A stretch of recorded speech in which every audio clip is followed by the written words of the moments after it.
सह्याद्री पर्वत ही भारताच्या पश्चिम किनारपट्टीला समांतर असलेली एक डोंगर रांग आहे, ज्याला पश्चिम घाट, वेस्टर्न घाट्स म्हणून ओळखले जाते.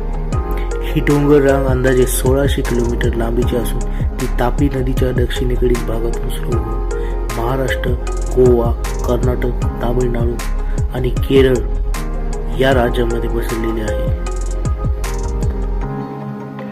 सह्याद्री पर्वताची काही प्रमुख वैशिष्ट्ये: स्थान, लांबी, रुंदी आणि उंची.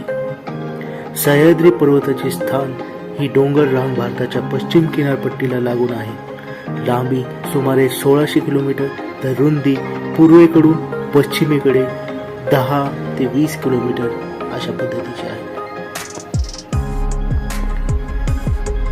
येथील जैवविविधता, इथे अनेक दुर्मिळ आणि स्थानिक वनस्पती आणि प्राणी आढळतात. पाण्याचे स्रोत, अनेक नद्यांचे उगमस्थान, पर्यटन, सांस्कृतिक महत्त्व